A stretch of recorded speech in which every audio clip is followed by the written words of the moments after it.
Here's a picture of this great man, Yosef Chaim, Rabbi Yosef Chaim Mimran. This is a book. I recommend everybody buy this book and practice this book. You need to practice it over and over and over again. As I said in the last year, no prophet reached prophecy by accident. No, Hashem appeared to him on the road. That didn't mean that the first time that he saw Hashem. The prophet is seeking Hashem all the time. And some people are better at it, and than others are not as good. But those who try elevate us all. It's a fantastic book, really. This is more than one time that I've attempted to try to learn it, and wanting to share it with you. Here's another piece, and the piece is called, this part 18, Beyond the Words, Simple and Secret Meanings. What does he mean? So let's look down the bottom here for a second. This piece I'm about to read is written by the Chassid Yavetz. It's on Tehillim number 15. So I know the name Yavetz. In English it's Yowitz. And I knew some people named Yowitz. But I don't know the exact, I don't have it in front of me right now. I'm not that familiar with the Yavetz. But let's see what he says right now. This is Chassid Yaakov Shepirusho Tehillim. This is a Pirush on Psalms. They would say, how can it be that one born of a woman, formed from a lowly drop, can merit to be attached to the Creator of all things? So that was the question. So we come from sex, which is tivus. That's where we come from. And there's a tiny sperm inside of that drop that is able to impregnate. That's who we are. We come from this. So on this question, King David answered, also in my eyes, originally it was hard to understand who can dwell in your dwelling place. In other words, who is fit to be attached to God. However, I shall describe in a beautiful way how to understand this. Hashem commanded us commandments and good statutes, which through them we may live forever, attach ourselves, that is, so to speak, to the Ein Sof Baruch Hu, and merit to be attached to Him, as in the verse, and you are attached. The statutes help to complete the soul.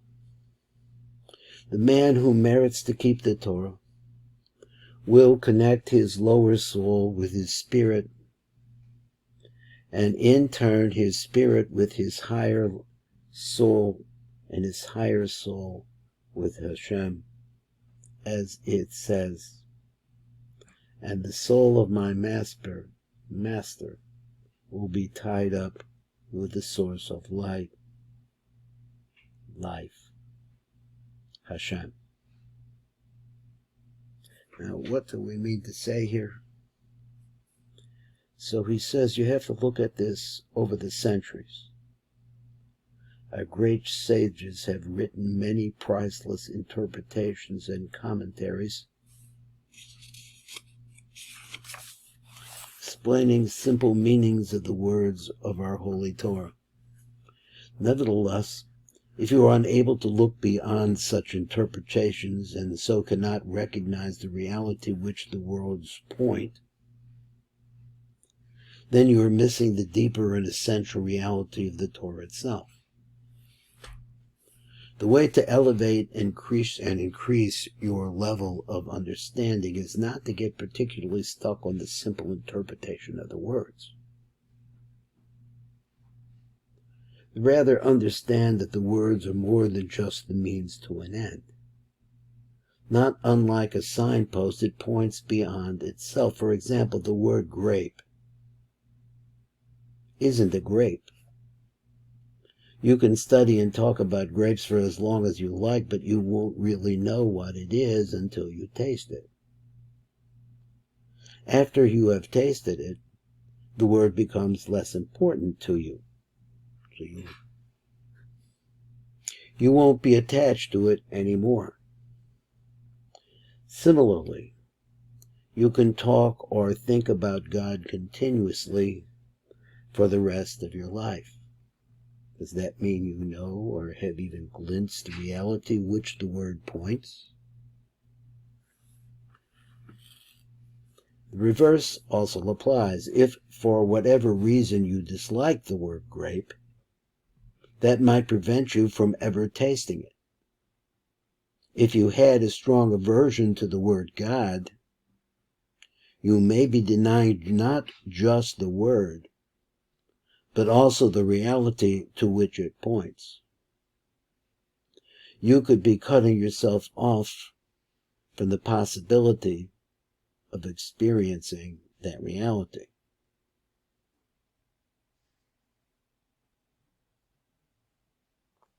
As long as you are run by the egoic mind, it's back to Rabbi Mimran's basic point. The egoic mind is the aspect of your mind that takes care of your body and your presence in the world. It's not that it shouldn't be there. It should be there. We're in a dangerous world. We're in a world that requires work, sacrifice. That's just the way it is. But that's why he says that if that's all there is, as long as you are run by the egoic mind, you are part of the collective insanity. Perhaps you haven't looked very deeply into the human condition in its state of dominance by the egoic mind. Open your eyes and see the fear, the despair, the greed, and the violence that are all pervasive. See the atrocious cruelty and suffering on an unimaginable scale that humans have inflicted and continue to inflict on each other, as well as on other life forms of the planet. That is insanity. That is unconsciousness. Above all, don't forget to observe your own mind. Look at your thoughts. Seek out the front. Seek out the root of the insanity there. Now I want to read this again. I'm going to read it pretty quickly. That was like a read-through. I want to get it deeper. So he says, as long as you're run by your egoic mind, you are part, he says, of the collective insanity. This is a deep point, actually. That if you've ever been, so where I live, there are a lot of Haitians. People come from Haiti. Now, they're African, and they have a kind of religion which is called voodoo. Now, voodoo is something that where a group of people get together, to the best I understand it, and through different incantations, conjure a spirit. This conjuring can only be done in a group of people who have a collective idea of what they're trying to accomplish. So, what they do with this is their religion, I really don't know. I don't know that it has necessarily to do with something bad, which means something selfish. I really don't know how it works. So I can imagine, and maybe I'll think about it another time, I'll have an idea about that. But he says there is such a concept of collective insanity. And what the evil is that evil. That it only really refers to your body or the bodies. Somebody you have to murder, somebody you have to get rid of. It could go with diseases too and things like that. Perhaps you haven't looked very deeply into the human condition in its state of dominance by the egoic mind. Open your eyes and see the fear, the despair, the greed, and the violence that are all pervasive. This is the world that we live in. It's a dangerous place. See the atrocious cruelty and suffering on an unimaginable scale that may be coming to a theater near you. That humans have inflicted and continue to inflict on each other. Just look at what happened, was it like 80 years ago?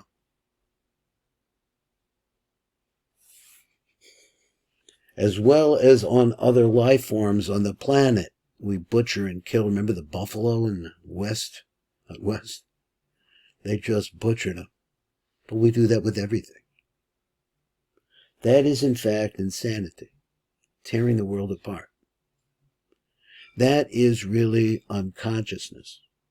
Because if you realize that this is not the end of the line, you can make connection, and you realize that there is an eternal source here.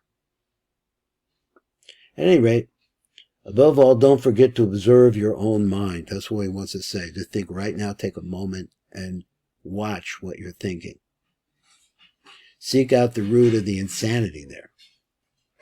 To become conscious of the soul, you need to reclaim consciousness from the mind. This is one of the most essential tasks on your spiritual journey. Now let's read this again. To become conscious of the soul, you have a soul within you. That is the infinite part of you. Which is said in the last year, he said that it refers to the concept of I am. Not I am something. Being. You need to reclaim consciousness from the mind. This is one of the most essential tasks on your spiritual journey. It will free vast amounts of consciousness that previously had been trapped in useless and compulsive thinking. A very effective way of doing this is simply to take the focus of your attention away from your thinking and direct it into the body. Now, you could do that right now. Just watch yourself. Watch the thoughts that come into your mind. Where the soul can be felt in the first instance as the invisible energy field that gives life to what you perceive as the physical body. Now let me just see if I can bring this down here. We can see a little bit better. The way to elevate and increase your level of understanding is not to get particularly stuck on the simple interpretation of the words. What do the words mean? This means that, that means this. This one argues with this one argues with that. Rather understand that the words are more than just the means to an end. This is Baruch Fleischman. We've been listening to the words of Rabbi Yosef Chaim Mimran. Unbelievable. God bless everyone.